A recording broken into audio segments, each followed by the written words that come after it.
Transformers Dark of the Moon is a film that I've actually been looking forward to, despite the fact that, and I'm sure anybody who's been subscribed to me for long enough will remember this, I absolutely hated Transformers Revenge of the Fallen. I thought it was one of the most offensive and terrible movies I've seen in recent years. I tore that film apart, and this one I really wanted to be good. I thought to myself, has Michael Bay managed to learn his lesson from Transformers 2? And I'm happy to report, for the most part, yes he has. Now, the plot of this movie is practically non-existent. It's basically about an Autobot ship back in the 60s, crashed on the moon. Humans knew about it, and on this ship is a new technology that could have won the war between Autobots and Decepticons, and it's controlled by a new robot called Sentinel Prime. That's basically the plot, and in the middle of that you've got Shia LaBeouf. I want to say LaBeouf. Shia LaBeouf's relationship with his new girlfriend, who's replaced Megan Fox in this movie. New character, new actress. Among other different subplots. Now, I mean, you're not going into a Transformers film for the plot, let's face it. You're going in to see big robots smashing 7 bells of shit out of each other, which this movie delivers in spades. Now, what I will say is the opening to this film that mixes like old newsreel footage and obviously stuff that's been filmed for the movie. It mixes it really quite well and gives it a sense of being an actual film, rather than the second film that just felt like a stopgap filler between the first and third. This actually feels like a real movie, and when it starts I was quite impressed. You're then treated to a lot of relationship stuff between Shia LaBeouf and the new girlfriend, who I cannot remember her name for the life of me. She's actually a low point of the movie. I will say this now, she is a terrible, terrible actress, and it's fairly obvious that Michael Bay has not put her in this movie because of her acting ability. He's put her in this movie so that he can linger camera shots on her cleavage or her legs, which, you know, I'm not complaining about, you know, because she's very attractive, but she cannot act her way out of the wet paper bag. Neither could Megan Fox. I don't miss Megan Fox. To be honest, I don't know why you need a love interest in this movie. Who cares, honestly? So that was a weak point of the movie. Now, for the most part, this film is a big improvement on Transformers 2, but it's still not as good as the first one. It still features weird comic relief scenes and characters that are just oddly out of place and annoying and really just have no place in a Transformers movie. And I actually thought while these scenes started, I thought, oh god, you know, are we going to have to sit through more of the same shit that was in Transformers 2? And more of this same just borderline offensive humour that really nobody finds funny. But to the most part, they reined it in. It's intrusive in a couple of scenes, but for the most part, it didn't bother me that much. What I will say is the second act of this movie drags. It really does. It really just amounts to nothing. There's little character moments in it that really amount to nothing at all, inconsequential to the plot, and just make no difference whatsoever. You're just waiting for the next big action scene. Now, what I found interesting about this movie is that it has a fantastic cast. You've got quite a few Coen Brothers favourites in this. You've got Frances McDormand as like a CIA, you know, head of Intel or whatever. You've got John Turturro as Agent Simmons from Sector 7, reprising his role from the first two films. And you've got John Malkovich joining the cast as Shia LaBeouf's boss. John Malkovich provides some comic relief. I didn't find him that irritating, although there are a couple of scenes like when he's been tickled by Bumblebee and he's like, oh, Bumblebee, oh god, oh, it's so fun. I'm thinking, why is John Malkovich being tickled by a Transformer? You know, am I high? What's going on? Like, it was odd. It was odd to say the least, but I didn't find it completely irritating. The one thing I will say is John Malkovich's character disappears halfway through and he's never seen again throughout the entire film. Begs the question, why bother putting him in the film if you weren't going to do anything with him? Minor quibble. Another scene I really don't like, which really encapsulates everything that was wrong with the second movie, is there's a subplot with Shia LaBeouf working in John Malkovich's office, which is really strictly run. You actually get a very funny moment where you find out that the floors of the office are actually colour-coded and somebody on the yellow floor is using a red cup and gets in trouble for it. I actually found that quite funny. As retarded as it is, I thought that was quite funny. Although there's a scene with, I believe his name's Ken Ken Jeong, an Asian actor. I think he was in The Hangover and Knocked Up and films like that, playing a sexually ambiguous Asian conspiracy theorist who works in this office and sexually assaults Sheila Beef in the toilet. And John Malkovich sees them walk out of the cubicle together with the pants around their ankles and, oh, derp, derp, derp, you know, that's really funny. But it wasn't. It was just awkward and stupid. And I like Ken Jeong, but I found him so relentlessly irritating that, spoiler alert, when he took a swan dive out of the office building, I actually almost cheered that he was dead.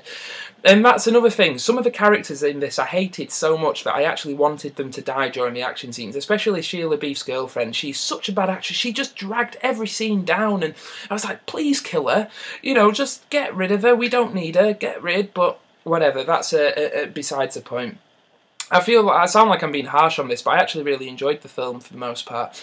Alan Tudyk appears. He's a Joss Whedon favourite. He's been in like Firefly, Serenity. He played the robot in iRobot. Alan Tudyk's in this as John Turturro's sexually ambiguous bodyguard. You'll find that a lot of sub-characters in this film are sexually ambiguous because we all know gay is funny. And basically, he's the surprise of the movie, because as soon as I saw him, I was like, it's Alan Tudyk. And he's actually really funny. There's a scene involving Russian mobsters where Alan Tudyk goes badass and dual-wield shotguns that I thought was absolutely hilarious. And the thing is, the scene itself, you know, on paper is stupid, but Alan Tudyk delivers it with such conviction that it was actually quite hilarious. So, standout moment, it probably goes to him. So basically, the second act was we get a mixed mash of character stuff and little humorous moments that mostly fall flat, but some work, like the Alan Tudyk stuff. The opening's very interesting with the newsreel footage of Apollo 11's mission to the moon and Neil Armstrong and all that. That's all good stuff. You get a lull in the second act, and it really does drag. This film is like over 2.5 hours. The third act, though, is literally balls out action all the way. It does not pause for breath at all. The Decepticons descend on Chicago and the Autobots have to try and save the day. The action is absolutely relentless. Now, they obviously took a leaf out of Inception's book with a skyscraper sequence where the gravity in the room is shifting and everybody's falling about the place. That was really well done. The thing is, the action is fantastic in this movie. It really is. The action is just balls out furious. However, there's no moment for you to catch your breath, and after a while you start to get Michael Bay fatigue. And after a while I started to get sick of it, and I got bored during the action. And I think that if they'd broken it up with a few, you know, scenes of just, you know, character interaction, it may have made it more interesting. But yeah, after a while I tuned out of the action. And I have to say as well, the final confrontation between like Optimus Prime and Megatron and other robots, it's over very quickly. There's an hour-long build-up and it's over very quickly, although it does feature the standout sequence of the moment, which is, of the movie rather, which is soldiers skydiving out of a plane with the, they're called glider suits on, where you have netting under the arms and between the legs, and they glide through Chicago. And they actually did that. They actually filmed that. They threw 3D cameras out of a plane with these soldiers and filmed them. That is absolutely magnificent, that sequence. It's using 3D in a way I've never seen before. However, it is the only scene of the film where the 3D actually feels warranted. If you get the choice, see this in 2D, because the 3D is redundant. Most of the film, I couldn't tell it was in 3D. I actually took my glasses off at one point and watched it, and it actually looked almost better. So you do not need to see it in 3D. I think it was shot on celluloid, so the 3D really doesn't add anything. I believe most of it was post-converted, except for a few scenes, such as the skydiving sequence, which were filmed in 3D, and that is amazing. That is really good stuff. So for the most part, Transformers 3 is almost an epic failure, but it's fun. It's leave your brain at the door fun movie stuff. And the thing is, like I said, the second act really does drag. It could have been an hour shorter. A film about giant robots hitting each other does not need to be 2.5 hours long. But I enjoyed this movie. It's very kind of... The story's dreadful. There is barely any story to speak of. Most of the characters are annoying and inconsequential. The misplaced humour is very irritating. However, the action and the background of the story really makes it worthwhile. You feel like shit is at stake in this one. You feel like, yeah, the world is going to perish if the Autobots don't succeed. So, in that respect, I enjoyed it. Now, as for a star rating, I really wanted to avoid doing star ratings anymore because they seem to be redundant. Anybody can put a star rating on something, but I'd say this was average. I'd say 3 stars. I think the action makes up for the lack of character development and the lack of emotional weight to the story. You know, the first film was a film about a boy in his first car, which is a very relatable story, and that was the hook. Neither of the sequels have had that hook, but it still succeeds in being a big, brash summer action movie. I'd recommend seeing it on the big screen. The action is fun, the character stuff's undercooked. But what else would you expect from a Michael Bay movie? I know I sound like I've been quite harsh on this movie, but there's more. I think it just does enough right to stop it being terrible. And I enjoyed it a lot more than the second one. I still think the second one's a big pile of shit. So Transformers, Dark of the Moon.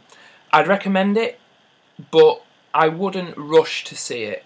The action's good, the character stuff isn't. It's average. It's an average film. And you could do a lot worse in the cinema. It's worth seeing on the big screen. It's a good night out. So yeah, Transformers Dark of the Moon, vast improvement on the second one. Nowhere near as good as the first one. It's just another summer Michael Bay movie. But I'd recommend seeing it because the action is balls out. And Optimus Prime has a sword. Anyway, this has been my review of Transformers Dark of the Moon. Please subscribe if you haven't already. Thanks to everybody who already has, everybody who comments and everything. You are all brilliant. I shall see you on the flip side.